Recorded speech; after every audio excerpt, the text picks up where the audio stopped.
Welcome to beautiful and sunny Colorado, and we are on the top of the world, right below the Eisenhower Tunnel, and this is the Ike Gauntlet, and today we are going to match up two cars. Over here we have Nathan. This is the 2014 Chevy Sonic, and it's turbocharged. And over here we have Emme with the 2014 Ford Fiesta Party. So the Ike Gauntlet is taking both these cars from Silverthorne, Colorado, which is at about 10,000 feet of elevation, all the way to the top of the Eisenhower Tunnel at 12,000 feet, 8 miles at full throttle to see which one gets up to the top fastest. All right, so you got the Fiesta, that means I get the Sonic. No. We get a chance to get this too. Let's do the... Okay, rock, paper, scissors. Ready, you guys? Yeah. One, two, three. Vodka. Do it again, let's go. Okay, come on. Ready? All right. One, two, three. Carandash. There you go. Paper Pencil? covers rock. The pencil doesn't work. It's vodka. You got I get the damn card. All right, that means I have a special surprise card that I'm going to take up the Ike Gauntlet. I'm not going to tell you until the very end. Ooh, la la.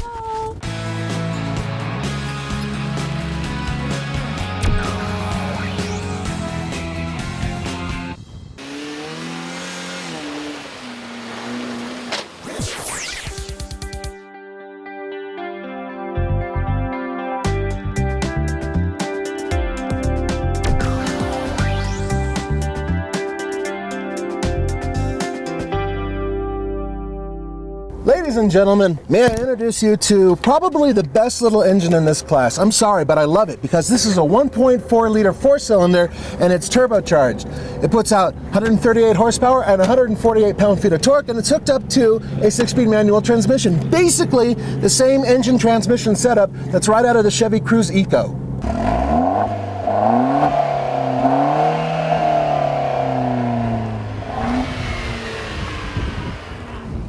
That is an actual Borla exhaust, and it is part of an option for this car, which is crazy. It sounds better from the inside than it does from the outside. All right, you won rock, paper, scissors. That means you get the Sonic. So let's all go. Come on. Okay. Let's go. Go. Andre, you're on that side. Oh, awesome. Yeah, At the front. You're over there. Yeah, you're over there. Yeah. Are you good? Okay, let's go. Hey, Nathan. He's a jerk. We're missing ballast, dude.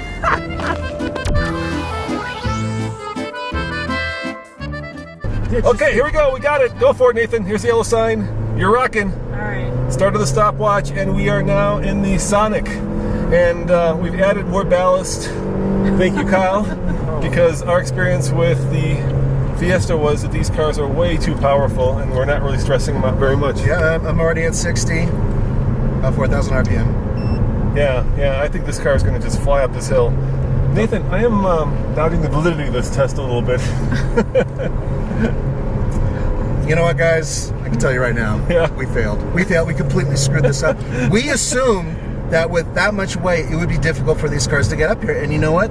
They're just too good.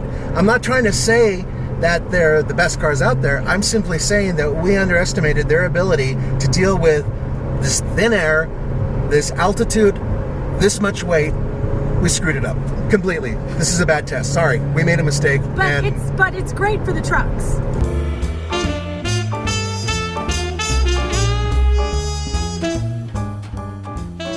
You mean these little cars? They're too powerful. too awesome. This one's way too powerful. This no problem right now. It's just like, you know. You still have a lot of room under your foot. Oh my right? God, I do. Yeah, this thing would like take off like a scalded cat if you floored it right now. Yep. Well, you know, we're here. We're in Colorado. Let's keep it going, dude. I mean, you know, we've got 4 cameras, 5 people, and dude, check this out. This is like a youthful car, right? Yeah. I brought my Oakleys, man. Look at that. Look at that. Look at that. Am I styling? What? Or what? I'm gonna say I'm gonna go with or what. You know what? You need to be wearing a shirt with a collar so you can have the collar up too.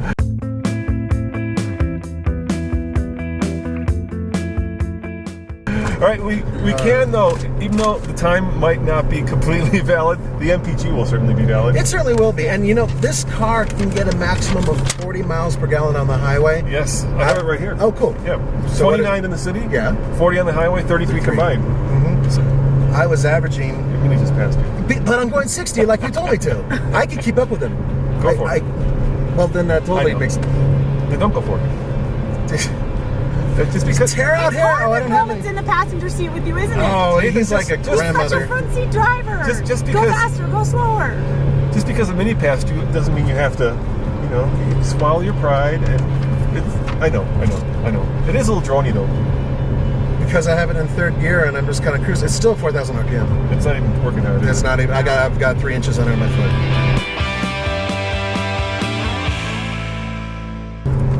So we can say that could partially be due to the fact that it has more horsepower. It does. It has more horsepower. It's turbocharged. Guys, I really like this car, by the way. It's been so much fun. I didn't expect it to be this much fun. I thought it would just be a little peppier than the regular 1.8. You see that potato shooter out the back? It's enormous, man. Yeah, you can get a Borla exhaust with this car, and it doesn't do anything for the horsepower. Maybe it'll quicken up throttle response for some of you who feel that big exhausts are necessary, but for the most part, it looks good. I think this car looks good all the way around. I don't know why anyone would not get this in the sedan when the hatch looks so. Oh, the hatch is well because the sedan is cheaper. So what? You know what? Beauty is pain. You gotta pay for it, man. A little bit. You gotta pay for it. All right, here's a trivia question. Okay. What makes this small car unique? There's something that makes it unique. It is the only one in its class built in the United States. That's right, goddamn America. Yeah! America. It was designed in Korea, but it's actually built right here in the United States. So we got America. Just tearing up the Ike Gauntlet, being passed by a F-150. Dude, I could easily keep past this guy. Easily keep with him, yeah. Not only that, but he was really old. Looked like he was gumming down something like a Sara Lee little thing or something. So outside of like airing down the tires, there's not much we can do. Unless we, of course, do it in the middle of the snowstorm in winter. Well, that would be testing traction and safety. It's not gonna. No. Now, compared to the Fiesta, this is more expensive. $20,405. Yes, it is because it comes with a bunch of extra features. You can get this with the turbo at around 17. All right, we're gonna try this. See what the baby can do.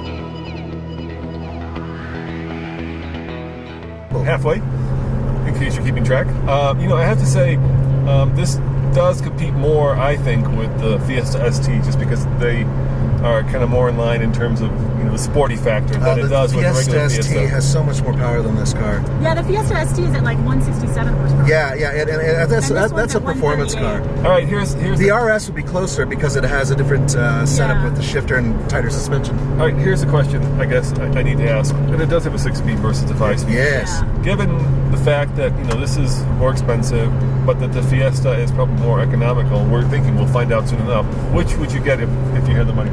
Hey, this is more economical. This is more economical than the Fiesta. That's crazy, dude. Yeah, and I'd rather get this right off the bat. I would get this one. There's no question. Really? Oh no. Both of you guys, huh? Mm-hmm. Good little car. I like that Fiesta a lot. This is a one fun looks little car. better. This one has more power. It's got better gas mileage. There's definitely more room back here in the back seat. I mean, we are not as cramped as we were riding down in the Fiesta. I just think this one, there's got more utility in it. I think this one's better all the way around. It just feels like a happier car. Mm-hmm. The Fiesta feels like it's been, grew up in Eastern European country, someplace, Prague, and it's unhappy and, pissed off at something or other. It and does not look it's pissed just off. an angry little car. No. This one's happy. Happy. That's angry. I'll give you this. The Fiesta was much more stressed, certainly much tighter, and I have not driven this car, so I don't have anything, I don't know which one I would buy because I need to drive this thing, and you guys have, but my sense for the Fiesta is that it's really well sorted. It's got the great European ride. I love the steering. Engine is kind of, well, it worked up here, didn't it? It did work up here. I mean, it did what it was supposed to do. Oh, a boat just pulled ahead of me. Yeah, I think you might have to exceed the speed limit a little bit. Stay there, sucker. Pass them this way, huh? Yeah. All right, now we're getting to the part where it gets really steep. Are you having any issues at all? No issues whatsoever. I haven't exceeded 4,000 RPM. Yeah. Or if I have, it's just like to pass this guy. Yeah, this car feels leaps and bounds more powerful than that. I can tell you one place right now where the Fiesta absolutely trumps this car. Whoa. Sorry. You're good. You're good. You can make it. Thread this needle, baby. Thread this needle. Nice. Okay, well, I had to slow down major right there because of my side seat driver. Giant trucks. Okay, we're coming up to the end here.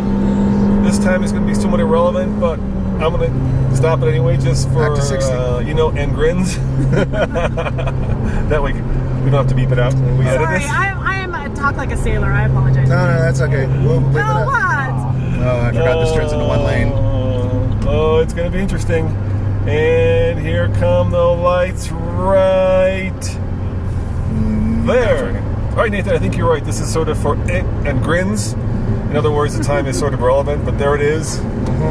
That does make it Ike Gauntlet worthy. Stamp. What was our MPGs on that? 14.5. Haha! See, I wasn't full of. Yeah. yeah. That in terms of real world testing, that's what it came up with. Now the question, of course, is why? We don't know exactly. It could be many things. I have a heavier foot than Emme does. Perhaps. You have a heavy foot. Yes, For I sure. do. Oh, well, Literally and figuratively. It could be something else. It could be aerodynamics. Who knows? The thing is, in the end, this car has usable power just about anywhere, with 5 people in it making it up that hill with very little effort. That's a fact. And speaking of very little effort, Nathan, I did bring a very special car that we're going to take up the Ike Gauntlet. It is something completely unusual. It will completely blow away both these cars if we wanted to. Are you curious? Chevy Spark. You are wrong. I will show you in a minute. Please let me. Porsche, please. Sorry, guys. Just a Dodge Dart? No Dodge Dart.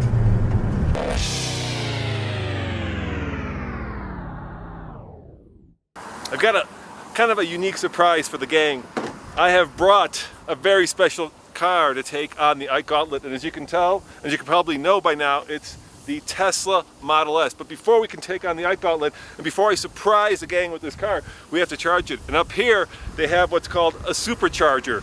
In other words, you can quickly charge this Tesla, and in order to take on the Ike Gauntlet, we want to have as much juice in it as possible. Check this out. Aim it, that opens up. Do you see that? Isn't that cool? Let me show you one more time. Take the supercharger, aim it at the post back here, and the little slot opens up. And then all you do is plug it in. Now, this huge cable should charge the Tesla very quickly. I should probably get a full charge, hopefully in an hour or so. It's like filling a swimming pool from the slide. It just pours all this power into the car. So it should be ready to go when I'm ready to surprise the gang. This will be fun.